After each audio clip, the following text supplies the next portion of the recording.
Dr. Shirazian is a gynecologist at Mount Sinai Hospital. That's right here in New York City. Good morning to you, Dr. Tara.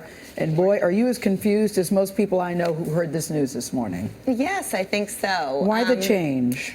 Why the change? So it's a little unclear. I think that it's part of looking at cost containment and kind of evaluating each of the tests that we do as physicians and seeing sort of what the benefits are for the patients versus sort of the cost of the test itself. So who's making the recommendation, and what do the OBGYN say about it? Great. So this is the American College of Physicians. They actually came out with the guideline statement, and in their article they say they reviewed the data over the last 60 years, and there's very limited data on pelvic exams in women in general. There are very few studies.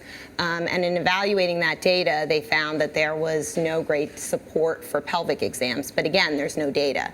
The American College of OBGYN stands behind its annual screening recommendation for women. So as OBGYNs, we are still saying, please go to your annual visits, have your screening pelvic exams performed, as long as you feel comfortable having them done.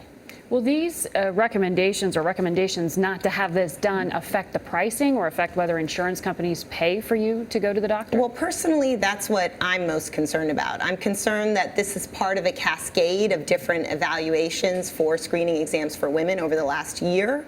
We've looked at mammography. It's undergone a lot of revisions in terms of guideline screening. Pap smears underwent a revision about 6 months ago in terms of how frequently women should have PAPs. And this is just one in a series of tests. So really, as a gynecologist, I'm thinking about my patients, and I am concerned that it may limit access to health care for women.